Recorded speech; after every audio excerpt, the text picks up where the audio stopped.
주체할 수 없는 이 마음을 주님께 맡기며 말씀을 전하겠습니다. 제가 지난달 설교단에 섰을 때 주님의 교회에 와서 예배를 통해서 참 많은 은혜를 받고 있다고 고백을 했습니다. 한 달이 더 지난 지금은 어떠할까요? 네, 은혜 위에 은혜를 더하고 있겠지요. 네, 많이 쫓기고 있습니다. 카톡이 울릴 때마다 가슴에서 아이고 하는 신음소리가 나옵니다. 하루에 적어도 8번의 카톡 소리가 울리는데요. 그 카톡 메시지는 다 읽었습니다. 입니다. 제가 교회에 온 지 한두 주 지났나요? 목사님께서 저를 단톡방에 초대를 해주셨어요. 저는 이제 여기가 교역자들이 모이는 방이구나 하고 들어갔더니만 교역자와 그와 함께 사는 배우자가 있는 방이었습니다. 제가 들어가니 이렇게 초대 환영의 메시지를 몇 번 띄워주시더니만 그 다음부터는 계속적으로 다 읽었습니다. 다 읽었습니다.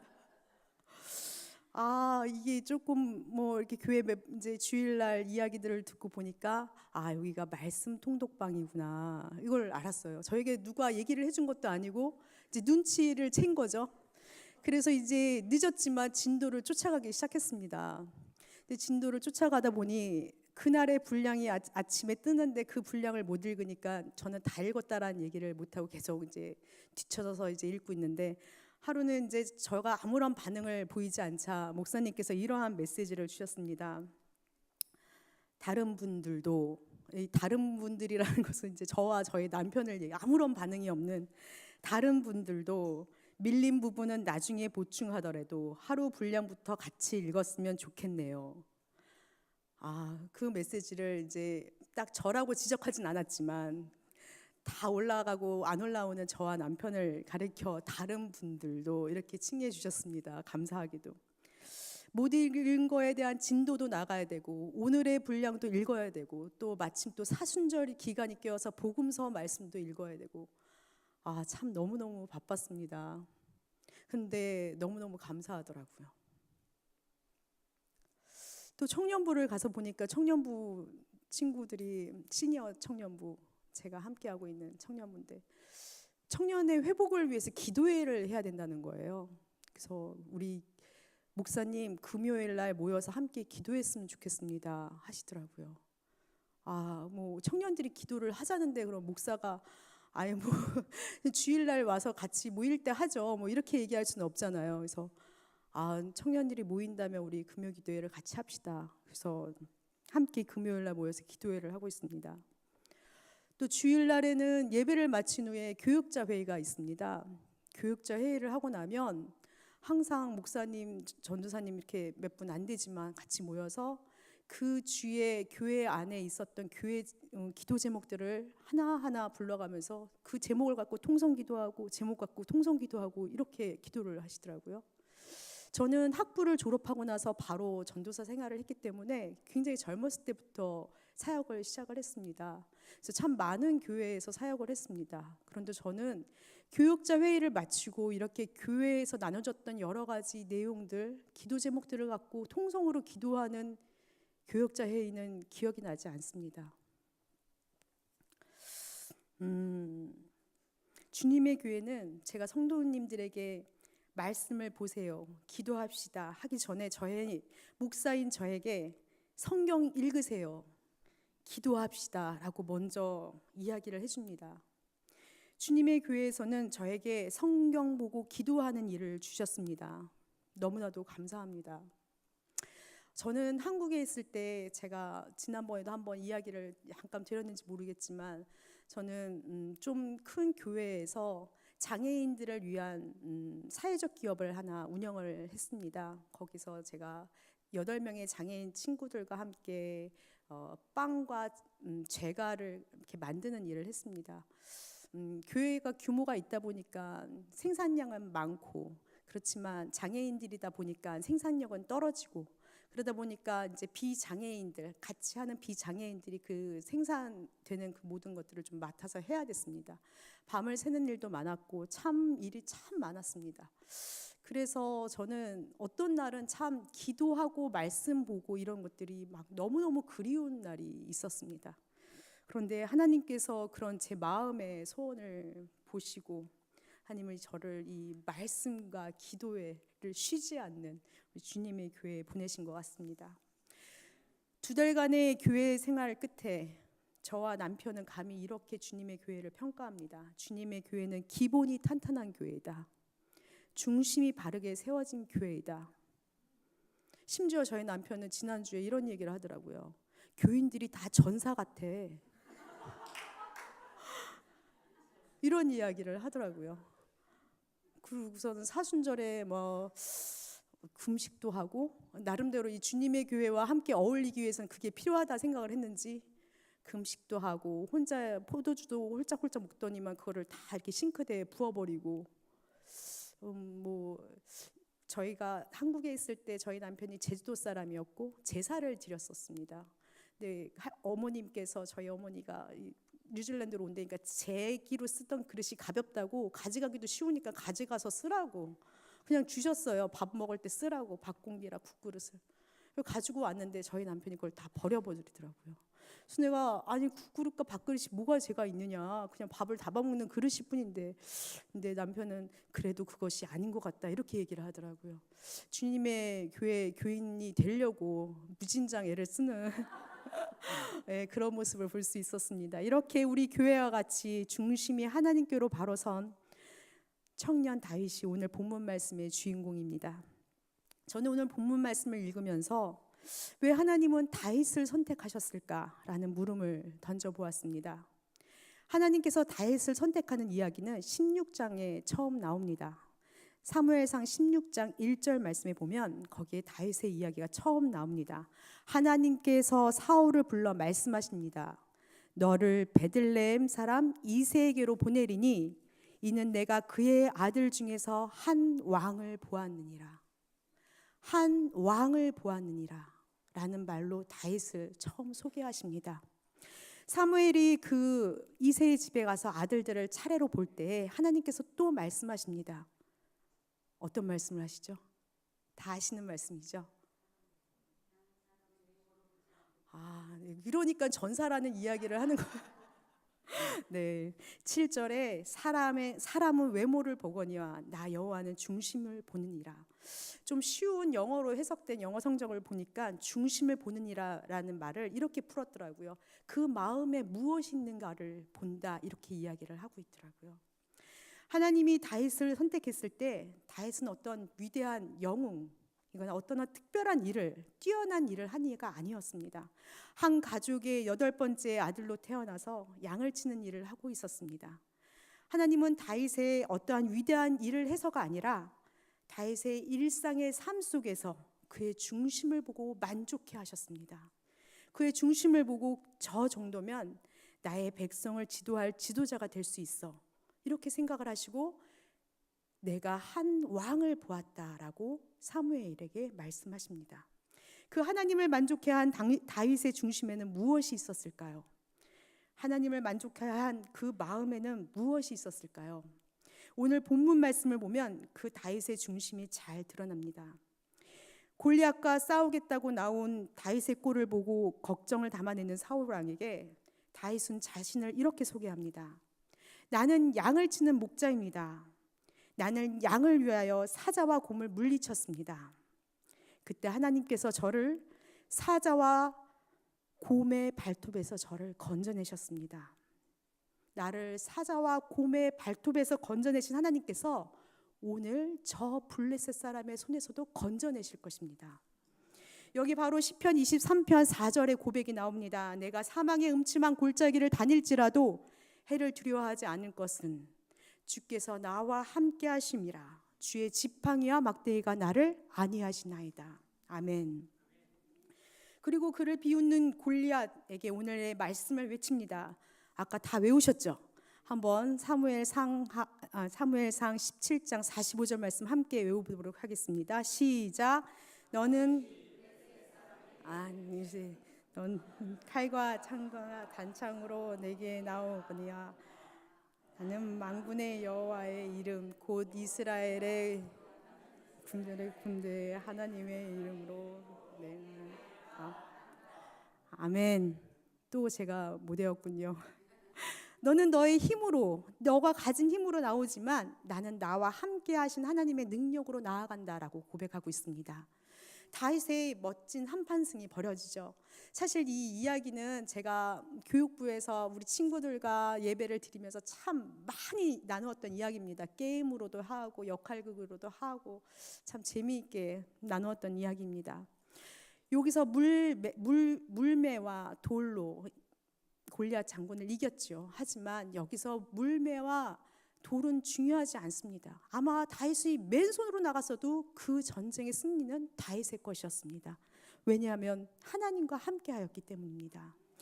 다윗의 중심에는 하나님이 계셨습니다. 나를 사자와 곰의 발톱에서 지켜주신 하나님, 오늘 나를 블레셋 골리앗 장군의 손에서부터 건져내실 하나님, 언제나 나와 함께 하시는 하나님, 다윗의 중심에는 어제와 오늘 그리고 내일 여전히 살아계셔서 역사하시는 하나님이 계셨습니다. 오늘 나와 함께 하셔서 나의 길을 인도하시는 하나님에 대한 고백이 없는 이스라엘 군인들은 자신이 가지고 있는 무기, 능력, 힘만을 의지하였지만 오늘도 살아계셔서 함께 하시는 하나님을 그 중심에 둔 다윗은 자신의 능력뿐만 아니라 그의 중심에 계신 하나님의 능력을 의지할 수 있었습니다. 하나님의 이름을 그 마음 중심에 두고 살아가십니까? 거기에 하나님의 능력이 있습니다. 이 싸움을 통해 다윗이 드러내려고 했던 것은 무엇일까요? 이 싸움을 통해 궁극적으로 얻으려고 했던 것이 무엇일까요?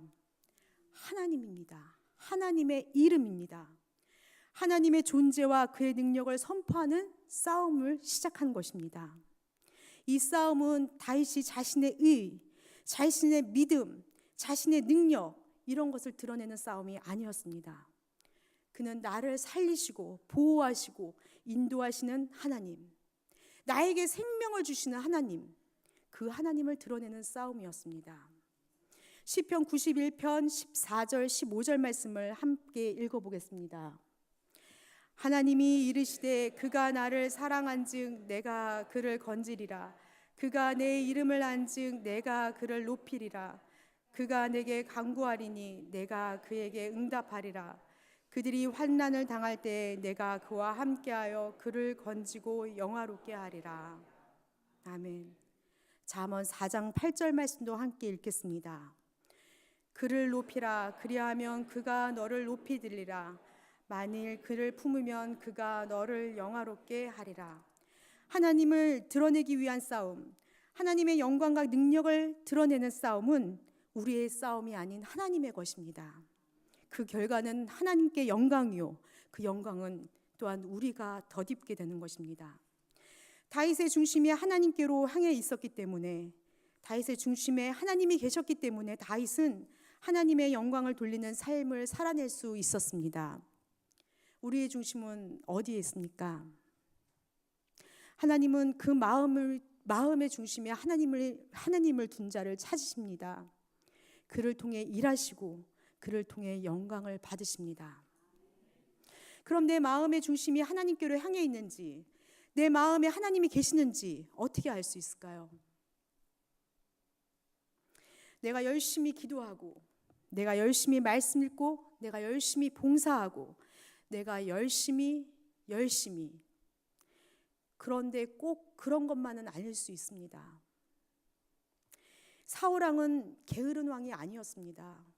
우리가 사무엘상 말씀을 쭉 읽어오면서 보셨겠지만 백성들 앞에 나아가서 열심히 싸웠고요. 싸움을 준비하는데 먼저 하나님께 은혜를 구해야 한다는 사실을 알고 있었어요. 그런데 정해진 시간이 돼도 사무엘은 오지 않고 백성들은 블레셋 군인들로부터 받은 두려움으로 흩어지고 있고 어떻게 해야 할지 모르는 상태에서 그냥 가만히 손 놓고만 있지 않았습니다. 나아가서 번제를 드렸죠. 그리고 아말렉과의 전투에서는 하나님과 그의 백성에게 줄 좋은 것들을 따로 모으기까지 하였습니다. 사울왕은 자기 자신의 이익을 위해서 일한 왕이 아니었어요. 백성을 위해 열심히 일을 한 왕이었습니다. 그런데 그가 받은 평가는 무엇입니까? 우리 사무엘상 15장 28절 29절 말씀 함께 읽겠습니다. 사무엘이 이르되 여호와께서 번제와 자른 제사를 그의 목소리 천종하는 것을 좋아하신 같이. 사무엘상 28장 29절 말씀입니다. 사무엘상 15장 28절 29절 말씀입니다.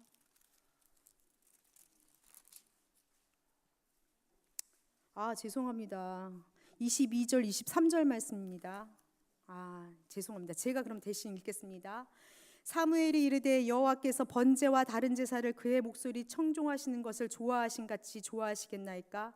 순종이 제사보다 낫고 듣는 것이 수양의 기름보다 나으니 거역하는 것은 점치는 죄와 같고 완고한 것은 사신 우상에게 절하는 죄와 같음이라. 왕이 여호와의 말씀을 버렸으므로 여호와께서도 왕을 버려 왕이 되지 못하게 하셨나이다 하니.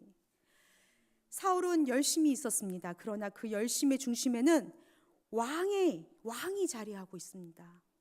왕이라는 직분이 그 마음을 가득 채워버렸습니다. 내가 이스라엘 지도자로서 이렇게 해야지, 내가 이스라엘 왕으로서 이렇게 해야지, 직분의 역할에 충실하다 보니까 그 직분이 중심이 된 열심으로 바뀌어버렸습니다. 그 중심에는 이미 하나님이 없어져 버렸습니다. 살아계셔서 역사하시는 하나님이 없어져 버려서 하나님과의 소통이 끊어졌습니다. 내가 왕으로서 그 백성을 구해야지. 그러기 위해서는 전쟁 전에는 번제를 드려야 돼. 하나님께 은혜를 구해야 전쟁을 이기지. 어떠한 종교적인 패턴이 생긴 것이죠. 종교 생활의 패턴.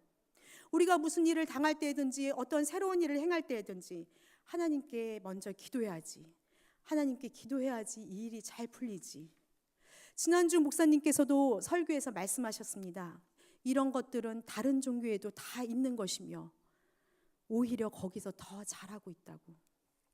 사울왕은 하나님과의 인격적인 만남이 없었습니다. 매일매일 우리를 새롭게 변화시켜 주시고 우리를 긍휼히 여기사 우리를 불쌍히 여기시는 하나님과의 만남이 끊어졌습니다. 그는 이스라엘 왕으로서의 나가 그 마음에 가득하였습니다. 그는 결국 하나님을 거역하는 자, 그 마음이 완악한 자로 하나님의 일하심에 더 이상 함께하지 못하게 되었습니다. 우리 중심에는 무엇이 있습니까? 목사로서의 나, 장로로서의 나, 목자로서의 나, 혹시 그 직책에 열심을 내고 있지는 않은지 우리 자신의 모습을 돌아봐야겠습니다. 목사로서 난 이렇게 해야지. 몇 년 전에 품은 한 생각을 절대적인 신념으로 여기며 거기에 묶여 오늘의 하나님이 들려주신 이야기를 듣지 못한다면, 하나님과 소통하지 못한다면 결국 그는 종교적인 형식에 묶여 종교적 열심을 내는 사람으로 하나님을 거역하는 자, 그 마음을 꺾지 않은 완악한 자로서 하나님과 같이 서지 못할 것입니다. 하나님을 그 마음에 둔 자는 함께하는 이들로부터 이러한 이야기를 듣습니다. 사무엘상 16장 18절 말씀입니다. 우리 함께 찾아보시겠습니다. 사무엘상 16장 18절 말씀입니다.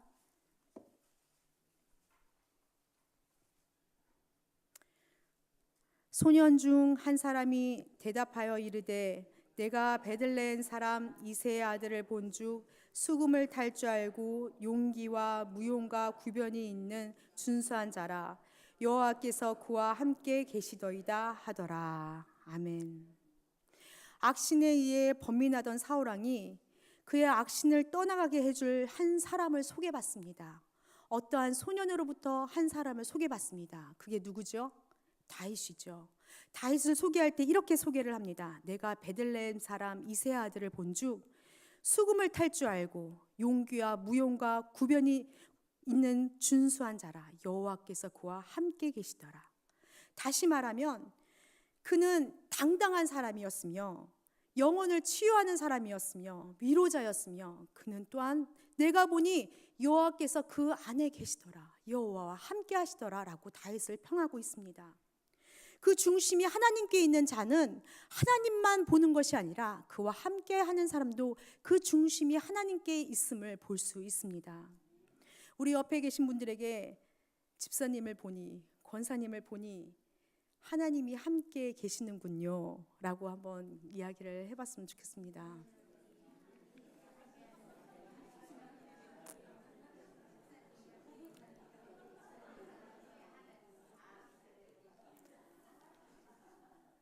네, 바로 이런 이야기를 들어야 하는 것입니다.